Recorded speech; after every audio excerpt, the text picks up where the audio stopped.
Lu makin nunjukin taring lu di sini ya. Wah. Tapi gedean gue bang tatonya. Kenapa? Gedean lu emang gua takut. Hah?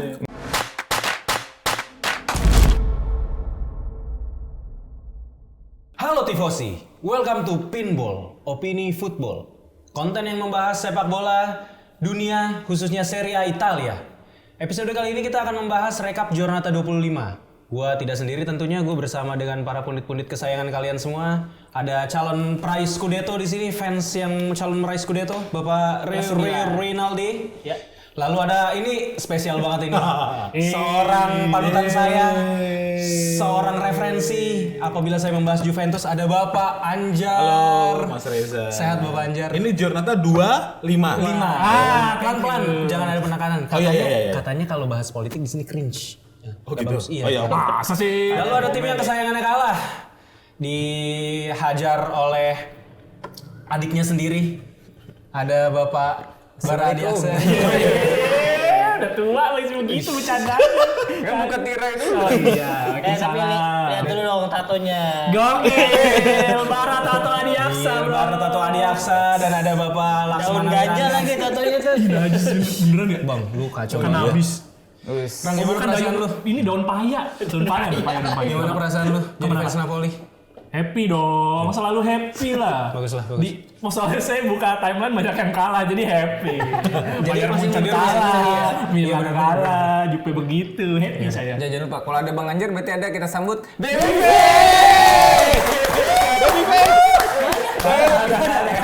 Oke, sebelum kita lanjut ke pembahasan, teman-teman saya mau pesan. Dia udah mukanya udah panik loh. Bener nih kena lagi nih. Jangan lupa subscribe dan share konten ini bila kalian suka, agar konten ini juga bisa meraih engagement ke teman-teman pecinta Serie A di luar sana. Langsung aja kita masuk ke pertandingan pertama nih antara Lazio melawan Bologna, di mana saya memprediksi bahwa Lazio akan kalah memang. Tapi saya mungkin langsung aja ke bintang tamu kami di malam ini, Bapak Anjar, silakan komentarnya gimana ini Lazio lawan Bologna? Ini salah satu partai seru nih di Giornata 25 ya. 25. kok limanya nggak disebut? Gua. Tadi di bawah nih. Iya, ini Giornata yang partai yang seru juga, tapi dua pemain ini dua klub ini punya permainan yang hampir-hampir mirip, main-main direct dua-duanya. Seru sih ngelihatnya. Terus di babak pertama 1-1, gue pikir itu bakal jadi skor akhir. Tapi ternyata ini salah satu partai yang punya blunder gitu. Karena Kayak kenal partai yang blunder. Enggak maksudnya Bukan partai. Ini maksudnya partai itu pertandingan. Ada partai yang blunder banyak.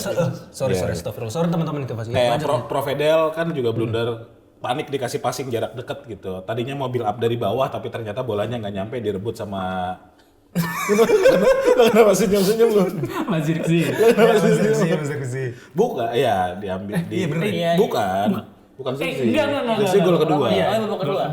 Nah, itu yang mungkin bikin pertandingan tuh jadi agak-agak lucu gitu. Maksudnya di antara lu udah main nyerang bagus, keras gitu, tapi tiba-tiba ada satu kesalahan yang langsung dibayar mahal, dieksekusi. Terus golnya Zirkzee juga keren, dia coming from behind, dapat wall pass, tapi wall passnya juga wall pass jarak jauh gitu. Entah itu sengaja apa enggak, dikasih bola ke dalam lagi gitu, terus disambut dari bawah. Bagus sih golnya. Ya hasil yang fair lah sebenarnya buat dua kesebelasan.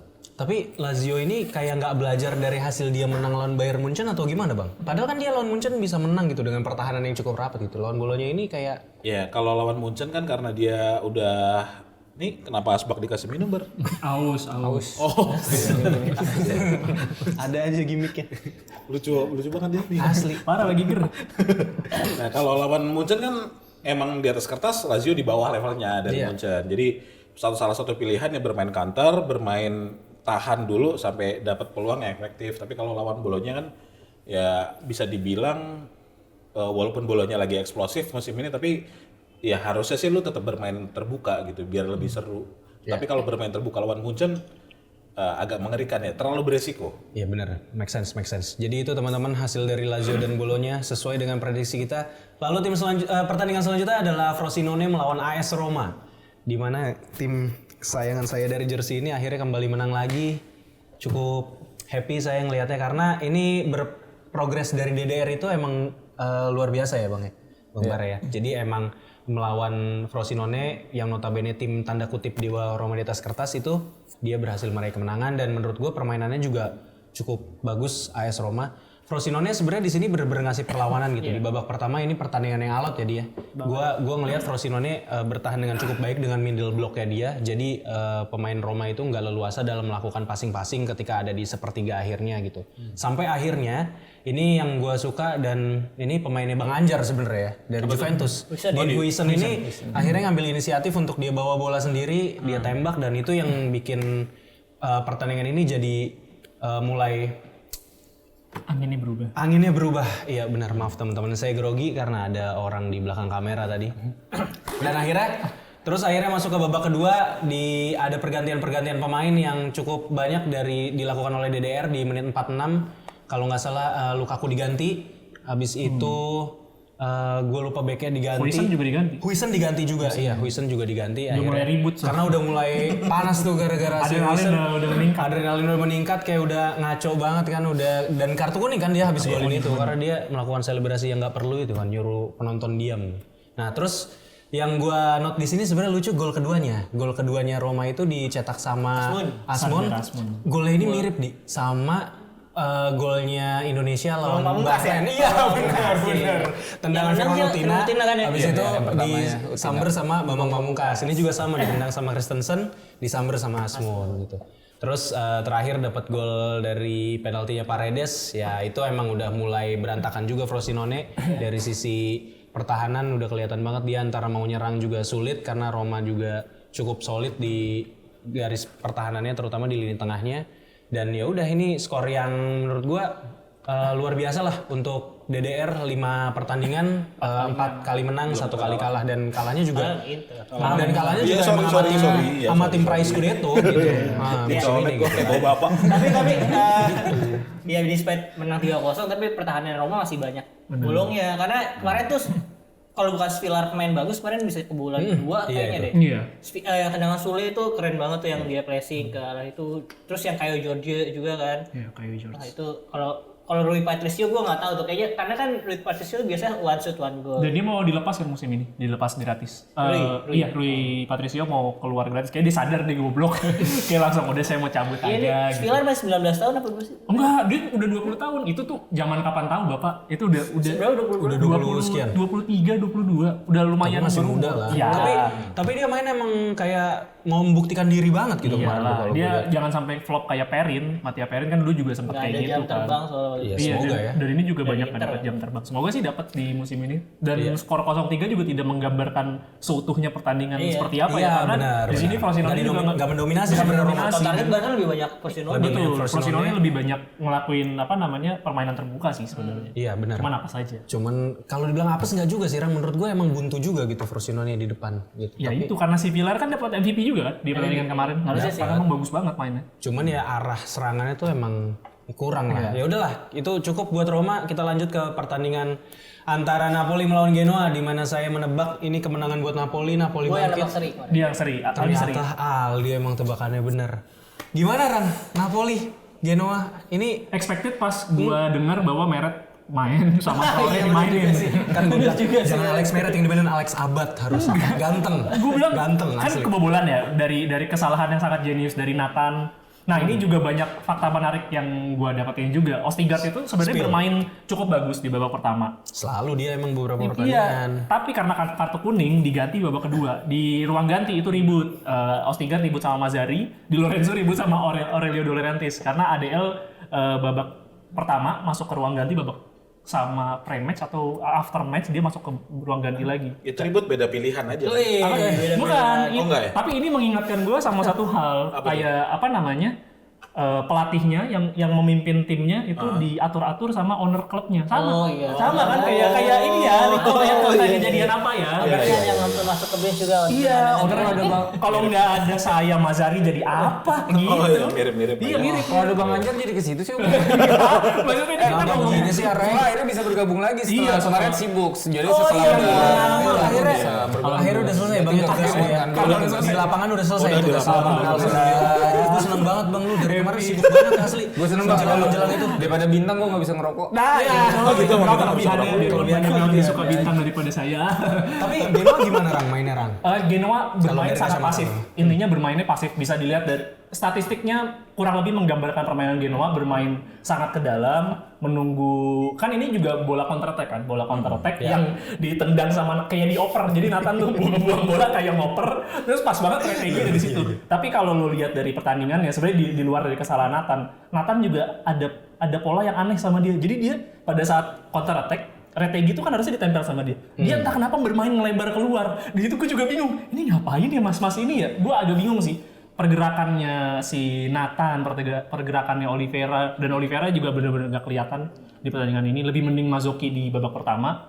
Traore juga banyak melempem lah, gak terlalu kelihatan performanya. Tapi ya buat gue lumayan seneng karena permainannya karena bermain satu arah tertinggal 0-1 jadi bermain lebih Spartan gitu ya. Spartan, habis satu sama juga bermainnya jadi lebih terbuka lagi. Cuman ya hasilnya tidak menggambarkan bahwa pertandingannya sih lumayan seru buat gue. Osimhen masih kemana sih? Osimhen di tribun, kalau lo lihat dia lagi nonton di tribun, katanya sih Kayak mau kecapean doang kan? memang sengaja disimpan buat Barcelona karena daripada dia main di sini. Ntar Barcelona optimis banget ya. Enggak, memang disimpan buat pertandingan lawan Barcelona, bukan menang lawan Barcelona. Gue juga gak bilang menang lawan Tapi Barcelona. biasanya kalau disimpan kan biasanya tetap ada di bench gitu. Tapi ini kan di tribun nih. Karena kan dia ini baru datang hari Rabu minggu lalu. Terus pertandingannya kan juga hari Sabtu. Kayaknya nggak terlalu fit banget untuk bisa Asmun bermain. aja main di Roma. Nggak tahu Langsung deh. main dia. Iya, mana ada. Ya udahlah, anggap aja ribut lah ya. Anggap aja ribut. Oh Dari iya. piala apa? Piala apa? Asia. Piala Asia. Sorry. Sama Meret juga di sini kan kebobolan. Nah itu feeling gue gol ini sih harusnya bisa tepis sih. Karena itu bolanya bener-bener dekat dari Meret. Bukan yang kayak tendangannya Calhanoglu. Mungkin ada kekalangan dikit sih kalau yang Nggak. Main gol ini ketangkep. Gol ini ketangkep bukan tepis, ketangkep sama gol ini. Udah intinya itu aja. Sisanya ya begitu. Lagi ada Sassuolo juga mau diganti sama Cazorla. Lebih banyak gosipnya Napoli mah daripada bahas pertandingannya. Tapi ya udahlah ntar aja. Gue penasaran itu Osimhen nonton di tribun dibayar nggak? Bayar, potong gaji lah, gila kali. Dia nggak bikin member soalnya dia bayar. Nah, bayar. Sommer aja nonton lawan Juve bayar. nah biarpun ini dia duduk malah paling bagus tribunnya. Karena dibayar. Yang lawan Juve dia Lawan Juve. Cocok banget. terakhir lawan Salernitana juga begitu. Kebetulan ini pertandingan selanjutnya itu antara Hellas Verona melawan Juventus. Juventus ini di 3 pertandingan terakhir belum pernah mencicipi rasanya kemenangan. 4 ya? Setelah lawan Inter. Empoli. Oh iya lawan Dua Empoli. kali seri, Empoli sama Verona 2 kali kalah. 2 kali kalah. Sorry teman-teman. Nah, Udah sampai di situ aja langsung. enggak gorengan enak enggak. Tapi menarik gini teman-teman. Gue pernah nanya ke Bang Anjar, Bang kalau misalnya sampai lawan Verona seri lagi atau kalah sih gue pengen ngobrol langsung sama lu sih. Apa yang salah dari Juve? Kesampean nih. Karena lu udah selesai dari lapangan kan. Iya, Semesta WhatsApp tadi juga itu. bisa. Oh, Lu Gimana? ada aja. Nyambung-nyambungin lu. Iya ada Bang. Karena lu sibuk banget kan. Kalau nggak ada juga tampilin demannya aja. Di scroll. Ya Juve, gue nggak tahu Juve lagi punya permasalahan apa ya. Kalau di internal sih harusnya udah beres gitu. Ini sih kayaknya murni karena pelatihnya pinter aja gitu. Masih punya rambut. Lebih ke apa ya? Grintanya pemain udah mulai hilang. Terus animonya lagi menurun. Mungkin kayaknya kemarin sibuk ngejar Inter ngegas gitu. Sekarang tiba-tiba udah habis gitu logistiknya. Ya udah mulai turun lagi dan fase ini tuh setelah bulan lalu kalah lawan Empoli. Nah, ini belum bisa bangkit lagi nih Juve.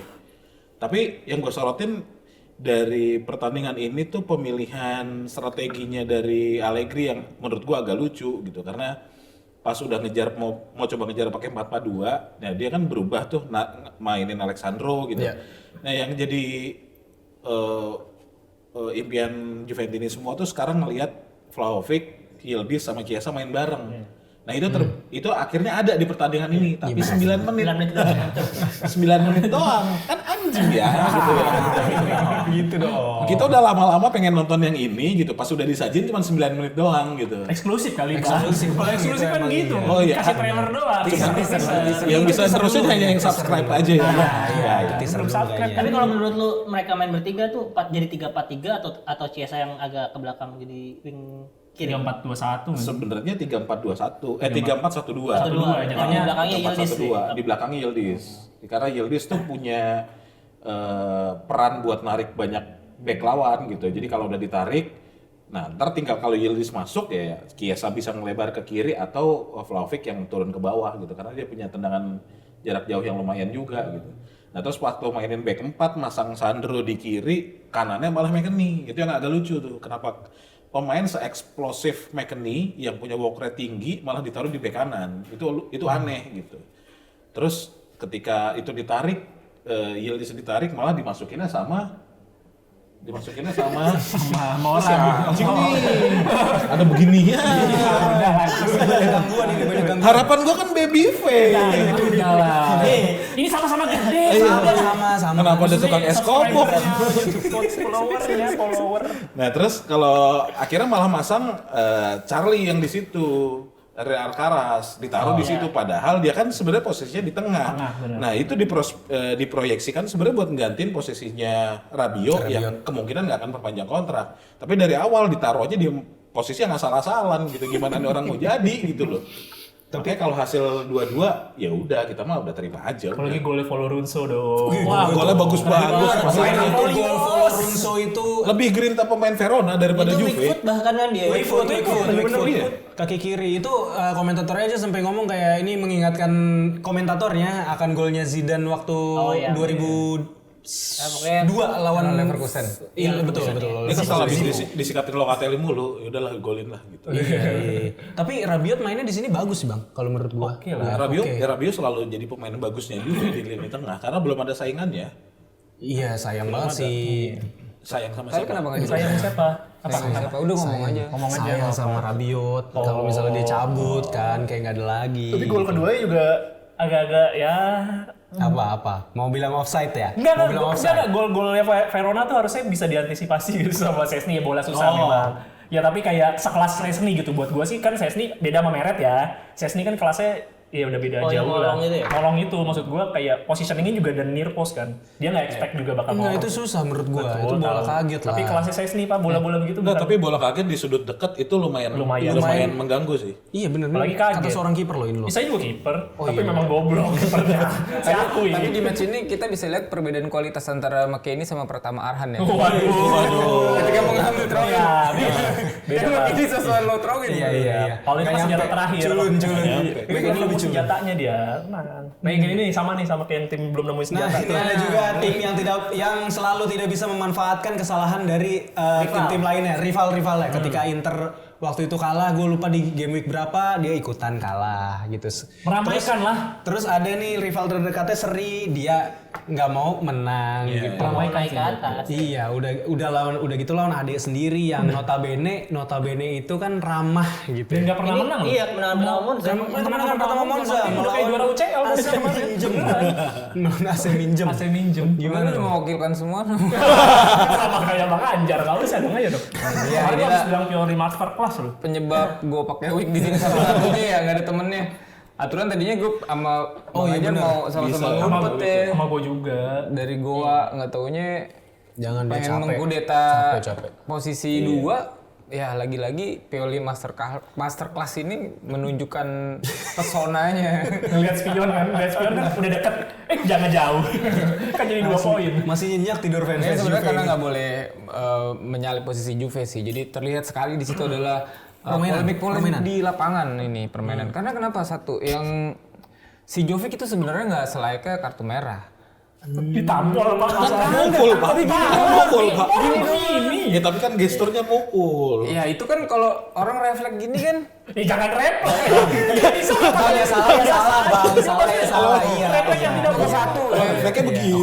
Terus itu Dani Maldini tuh offset kan. Dani Maldini tuh offset. Enggak dong kan segi kan ini kan Sama lah, pokoknya sama. Kan keluar garis, tapi kan yang aktif bisa nyiptain gol. Ini mah nggak bisa. Ini mah pasti handball. Yang aktif menciptakan bisa Lu menang ya, lu menang lah. Menang. Menang 0-3. Menang dia. Enggak, ini mah kagak di sini. Masih bisa nyiptain gol. Iya namanya kalau udah pengen nyalip panitia liga ya gitu susah. Tapi kan ini maksudnya mengikuti kata-kata Zlatan Ibrahimovic bahwa posisi 2 itu adalah posisi seorang pecundang. Bener dilakukan di posisi 3 sekarang nggak ngambil posisi 2. Kan posisi kedua dia tetap. Iya, pecundang kan bukan Milan, maksudnya Milan bukan pecundang di posisi ini. Bener dong. Udah apa gua udah bagus Enggak, dia nggak membara ditonton Ibra kan. Iya, Ibrahim. Aduh, enggak nih, aduh, di mana Milanisti menggantungkan harapan kepada seorang Pioli, ya disitulah dia menunjukkan kalau dia seorang yang tidak bisa diharapkan. Maksudnya lawan Rennes habis menangnya banyak. Nah, Telok lagi. 3-0. Istilahnya pemain nggak terlalu capek-capek banget ya. Dan ini kan pas partai yang sangat krusial ketika harus menyalip Juve. Dia tuh merotasi yang kayak seolah-olah dia Pioli itu melatih Inter Milan gitu. Di mana pemain cadangannya bisa sama kualitasnya. Nah ini tapi ternyata ya Allah segala Tiau itu baru sembuh. Baru sembuh. Orang baru sembuh udah gitu. Bodohnya lagi nih orang sampai 2 kali kan. 2 kali. Begitu Satu pertama lagi udah advantage kan, advantage. coba lagi satu lagi. Goblok. Iseng nyoba-nyoba.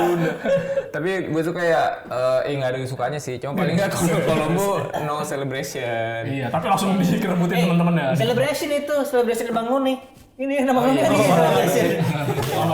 Assalamualaikum. Gue kehabisan kata-kata. Tapi Waduh. Gila. Pedes makan ini daripada jadi film Milanisti. kebalik. Celebration Indonesia pada makan ini. Kebalik. Orang-orang emosi nggak apa-apa, orang emosi nggak apa-apa. Setupnya bagus. Tapi di pertandingan ini akhirnya gue melihat Dani Moto seperti musim lalu juga mainnya bagus.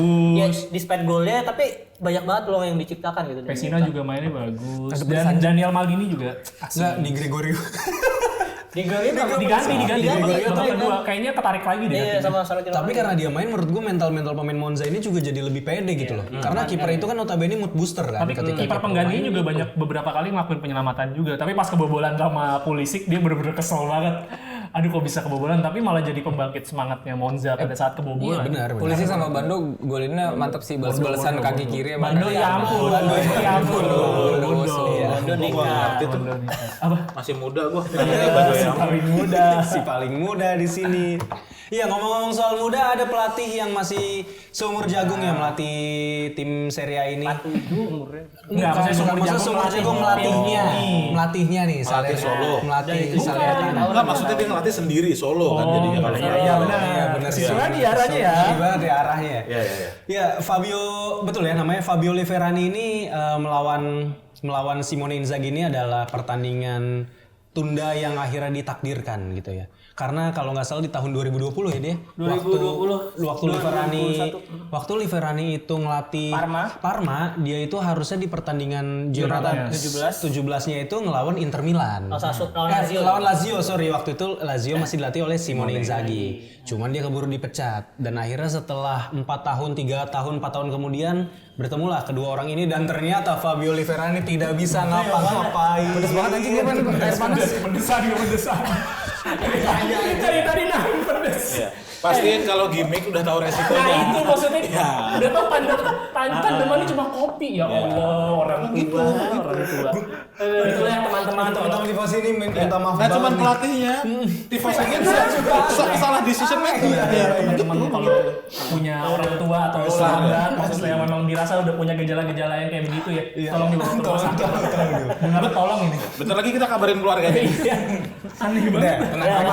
Aman. Oke, gue lanjut lagi ya. Jadi Liverani akhirnya ketemu sama Simone Inzaghi. Cuma pertandingan yang dihasilkan ini jauh banget dari ekspektasi gue. Yang bisa ngasih perlawanan ternyata digulung teman-teman. Ya, ini kan pertandingan pertama berarti ya untuk dua mereka.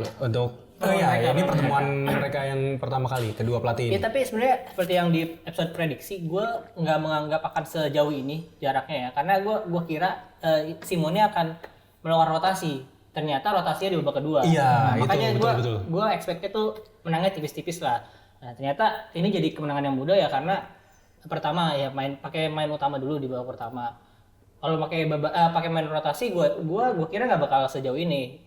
buktinya aja di babak kedua Inter sangat sulit menciptakan gol kan walaupun banyak peluang juga kan. Iya, Akhirnya benar. satu gol Arnautovic juga di menit 90 menit terakhir tuh baru cetak gol. Tapi Simone Inzaghi emang mau menyelesaikan ini di satu kemarin jadi kayak gitu. Kayaknya Satu babak, satu babak. Kayaknya pembelajarannya dia juga karena biasanya kalau rotasi babak pertama iya. ngos-ngosan, babak kedua pun dapat golnya juga susah banget. Iya, karena di pertemuan pertama walaupun menang 4-0 golnya Beda, 2-2 semua. iya, dan beda itu banget. ketika udah masukin Lautaro 4-4 kan Lautaro kan untuk pertemuan pertama. Makanya mungkin ya pembelajaran dari situ dan dibenahi lah di klien ini.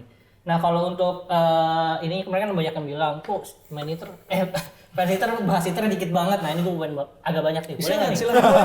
Boleh, ada catatan nih, ada catatan nih. Tunggu justru. Coba dibahas dulu. Bahas.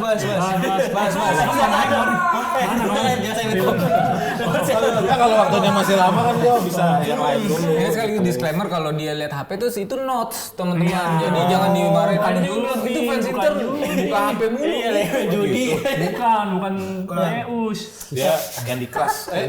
Bisa mirip-mirip. Yang pertama ya inilah ada di babak pertama tuh Bastoni ke Barella keren banget kan passingnya itu.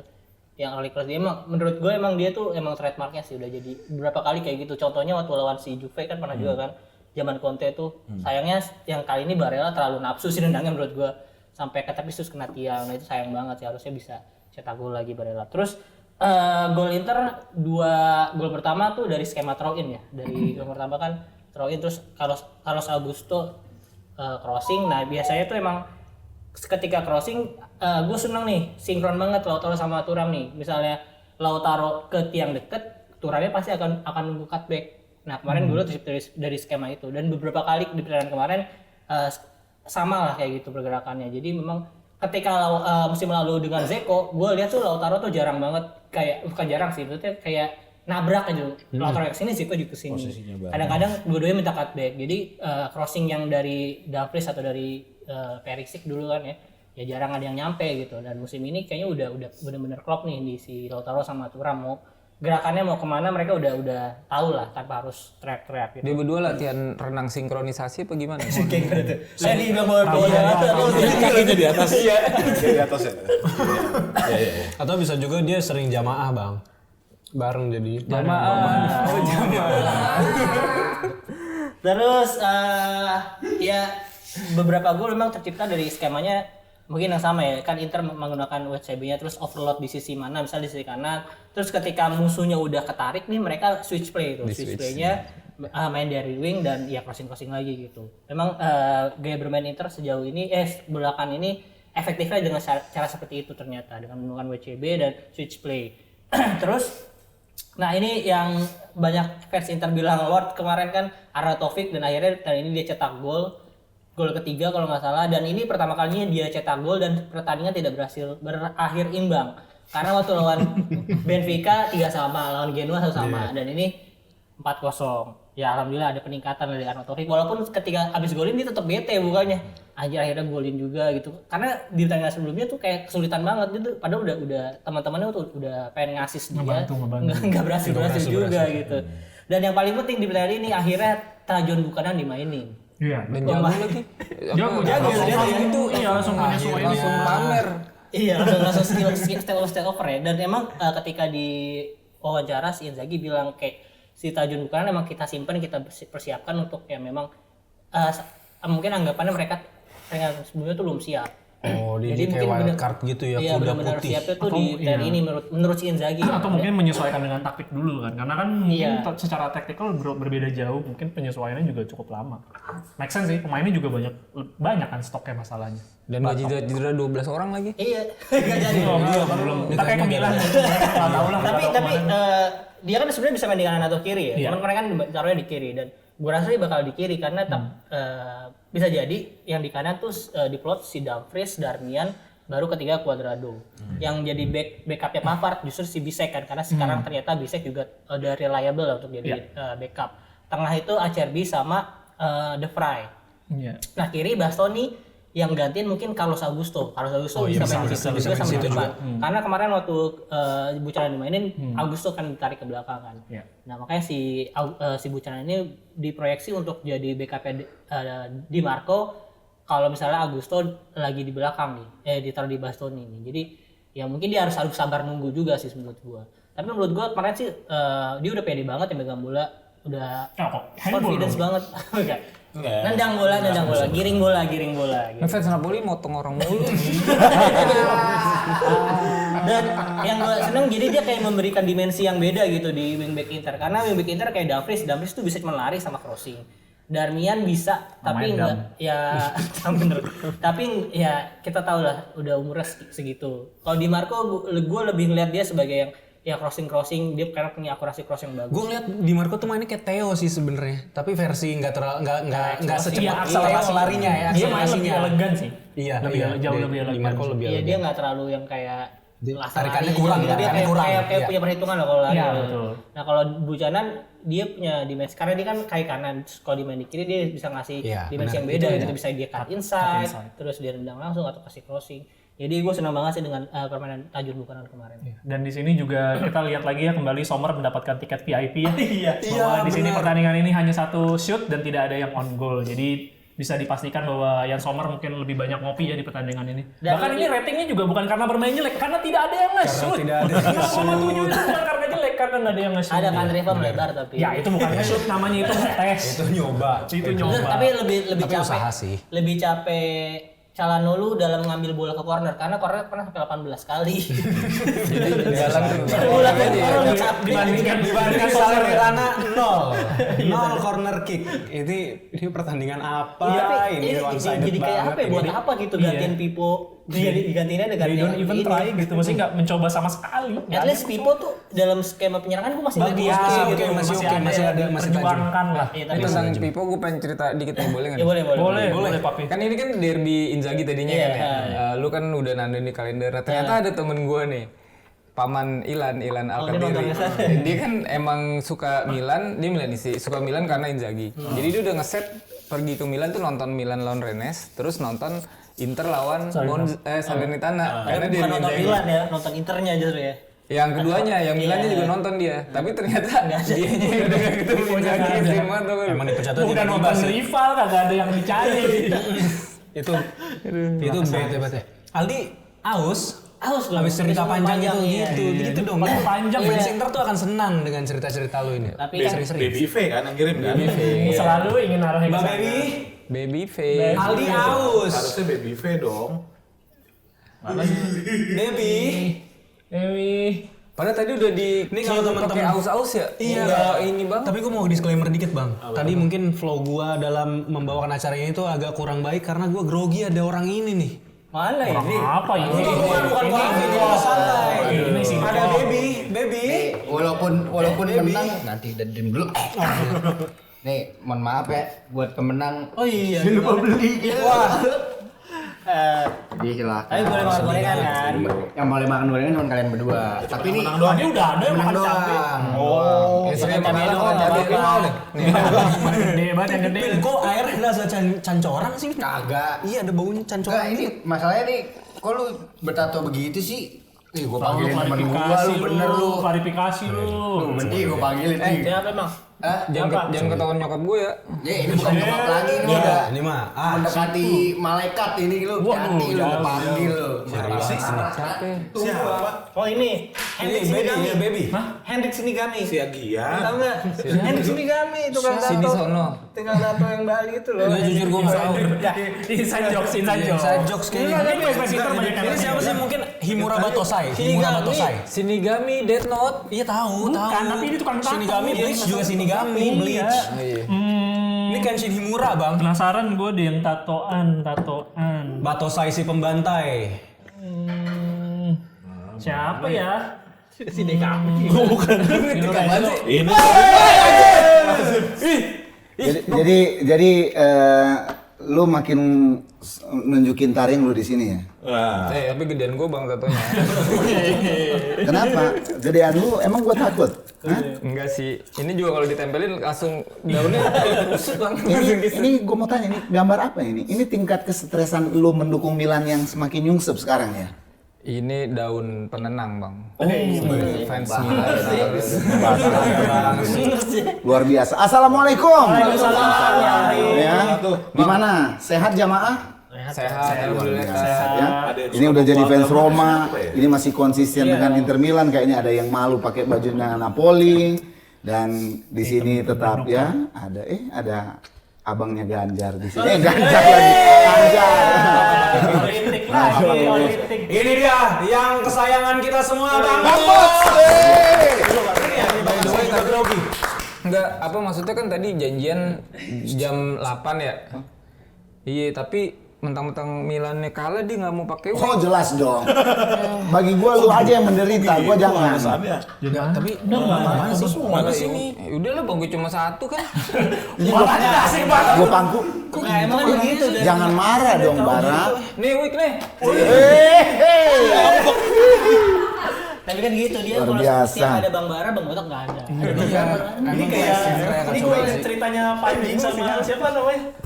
Yang punyanya itu Komtung. Nah ini sama nih. Danet. Sama Danet nih. Kisahnya sama. Tapi ini kalau ini mah real banget sih kalau gue lihat sih. Ini parah sih. Tadi aja kalau nggak dipisahin sama kru ini. Iya, untung tadi masih mau ngomong masih ngomong gara-gara Beansport. Tadi sebenarnya ya mungkin para pencinta pin sport ya. Pinball dan pin sport ini Kan lu yang bikin.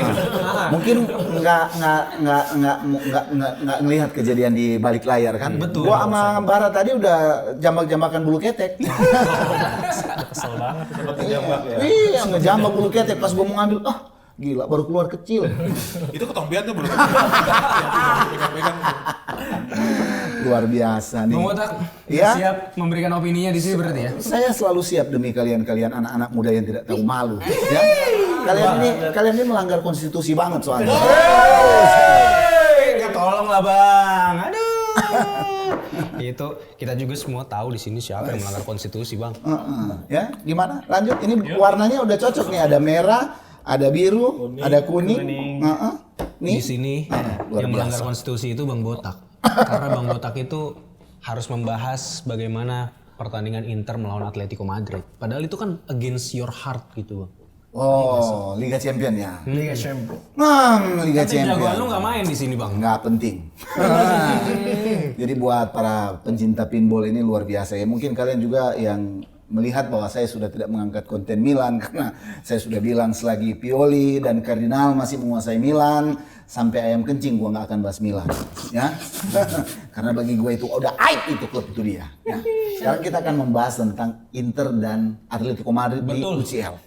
Baru tahu gua ayam tuh nggak kencingnya ternyata. Memang nggak kencing. Padahal ayam kencingnya sering Dia pakai kateter. Jadi dia keluar kotoran udah sekalian sama kencingnya.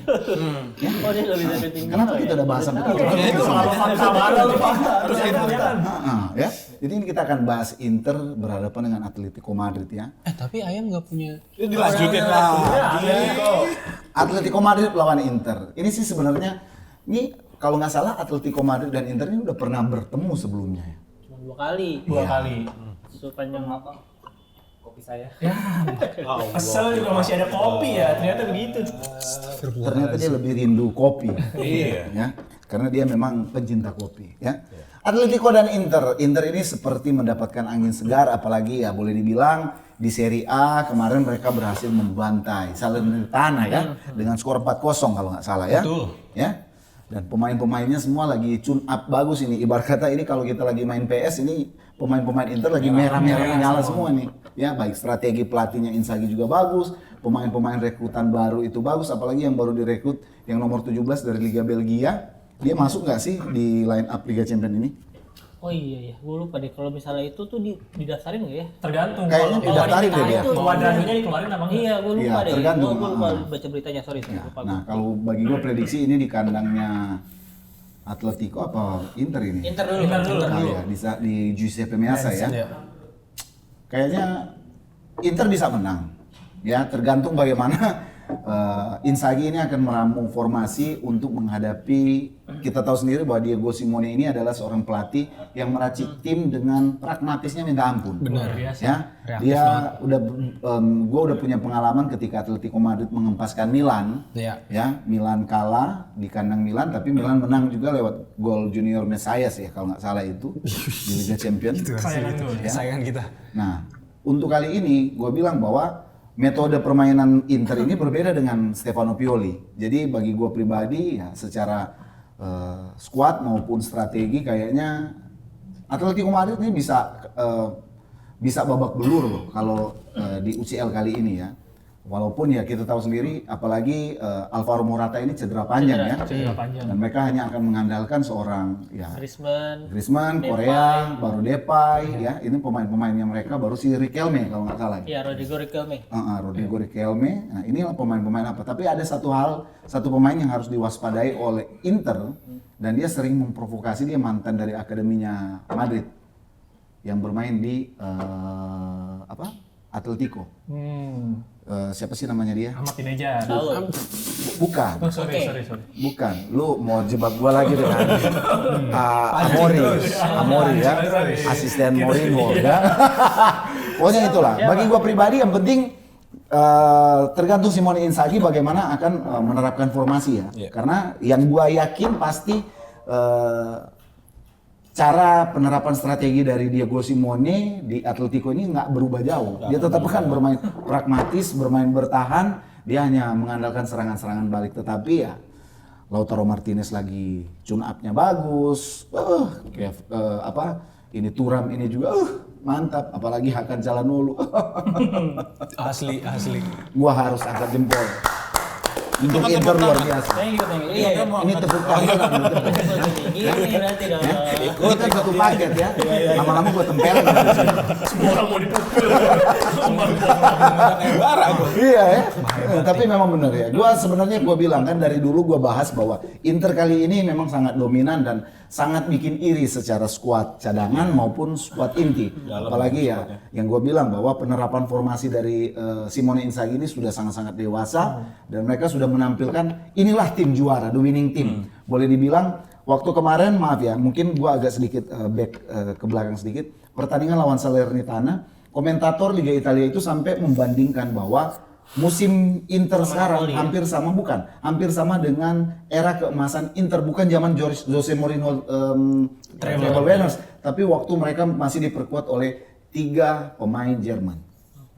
Nah, sekarang kan Inter punya 3 pemain Belanda. Ya kan? Stefan de Vrij, ya kan? Ada Dumfries sama Klaassen. Tapi kalau gua bilang bahwa memang Inter sekarang boleh dibilang ya salah satu tim terkuatnya Italia di pentas Eropa. Setuju. Mungkin gue bilang terkuat di Eropa lah. Iya. Masih diakui terkuat di Eropa. Apalagi lini tengah mereka ini sangat, gue bilang ya Mkhitaryan memang tua, tetapi dia punya pengalaman yang luar biasa. Barella yang sudah semakin matang, apalagi Hakan Calhanoglu yang memang matangnya luar biasa. Dan mereka punya cadangan di line up kedua itu punya Fratesi. Jadi ya mau dibilang apa lagi ya? Bagi gue pribadi ya 3-1 buat Inter. Kalau lu di Iya, kalau gua ini kan pertemuan pertama juga ternyata. Kemarin lawan Liverani pertama. Ini lawan Diego Simeone juga pertama. antara Inzaghi. Iya, Simone dengan Simeone ini sama-sama. Mereka juga cukup bestie ya karena pernah Main di Lazio. dari 19 sampai 2003 tuh mereka main bareng. Baru Diego Simeone pindah ke Inter. Oh iya, Diego Simeone-nya, iya. Apa dari sebelum itu dia? Enggak. Simone tuh sebelum dari Inter. Inter dulu baru ke Lazio. Iya, Lazio. Iya. Nah, ya ketika main bersama mereka sampai dapat Scudetto juga kan, itu puncaknya di era-era itu lah Lazio. Nah, kalau dari skema melatihnya, mereka tuh sama-sama mungkin punya guru yang sama, Sven-Göran Eriksson, yang dengan 352-nya ketika itu juga merajai Italia kan. Nah, ini bedanya di 352-nya Simone itu sekarang lebih ke ball possession Dan bertahan. ya, ada bertahannya juga. Kalau Simeone itu lebih ke yang high pressing sama counter attack. Nah, bedanya sih di situ kalau menurut gua. Nah, tapi yang musim ini banyak yang bilang juga sebenarnya Atletico tuh udah nggak terlalu defensif, udah agak sedikit terbuka dan ofensif juga nih. Kalau gua baca dari statistiknya dari whoscore.com ya, ternyata mereka tuh lebih suka atau strength-nya tuh menyerang lewat sisi sayap, di mana juga main 352. Di situ ada Samuel Lino di kiri, di kanannya yang dia bilang Rodrigo Riquelme atau lupa tuh lagi. Mungkin Marcos Llorente juga kadang-kadang main di sana. Nah, maksud gue itu Marcos Llorente. Itu juga memang menurut gue setuju. Bikin naik darah nih ya. Iya. Terus mereka sering lewat dari wing, terus counter attack sudah pasti.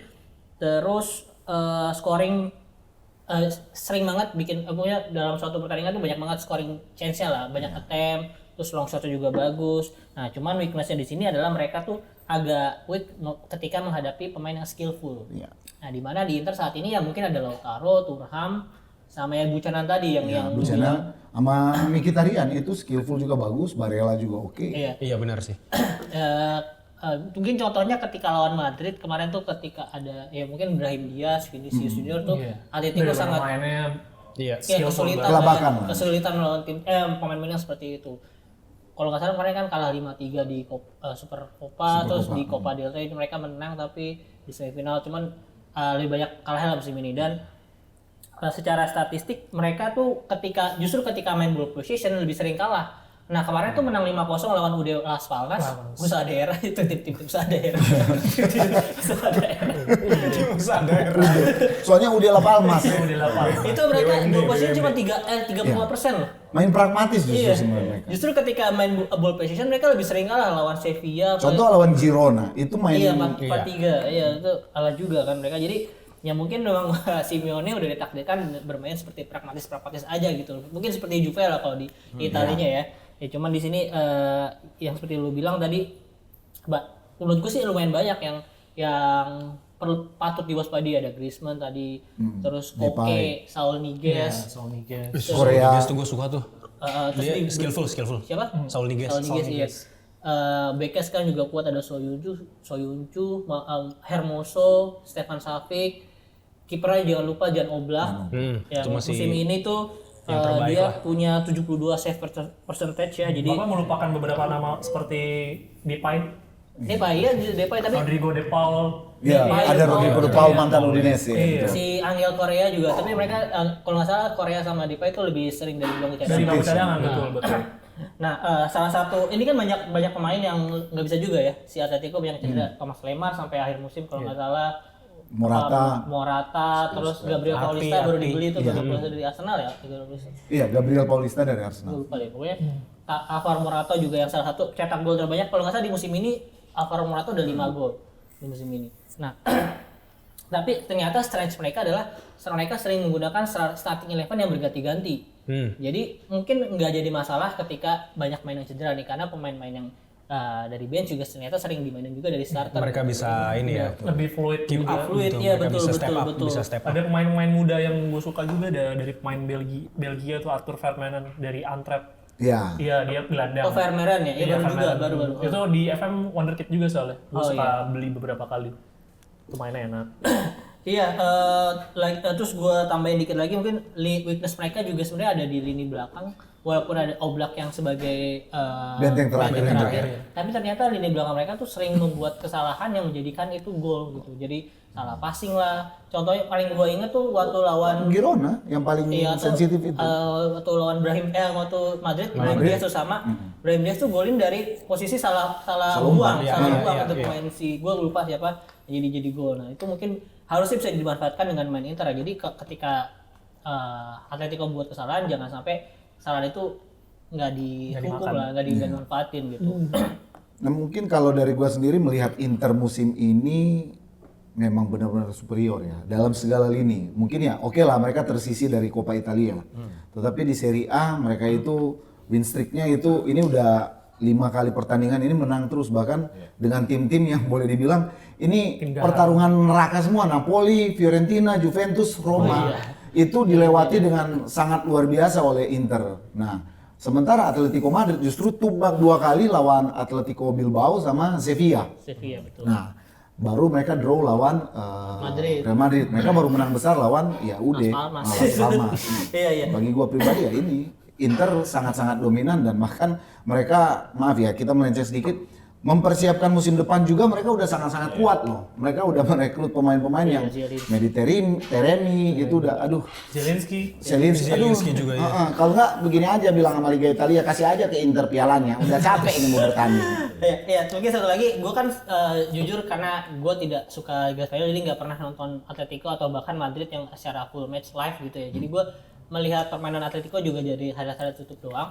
Gue lihat sih ya mungkin yang pas ketemu Lazio lah ya, karena lawannya tim Itali. Gue lihat sih memang mereka banyak mencetak gol itu dari skema diawali dengan skema crossing ya, dimana ya tadi gue bilang Samuel Lino tadi punya kecepatan, sama ternyata di kanan Nahuel Molina main yang mantan Udinese juga. Nah itu juga crossingnya lumayan bagus, jadi ya Inter memang harus mengantisipasi atau ya agak jaga-jaga ada crossing, tapi ternyata mereka juga kelemahan juga crossing di situ karena dari sayap, karena mereka dua-dua ini sering maju. Iya. Nah sama seperti Inter juga lah ya, maksudnya ketika maju pasti akan ada pos yang Kosong. ditinggalkan. Nah, gimana tinggal rotasi pemain yang ke belakangnya aja nih, makanya ini sebenarnya kedua tim ini agak mirip menurut gua ya, karena Secara permainan dan ya karena dua-duanya tuh mengandalkan serangan dari wing. Dari sayap.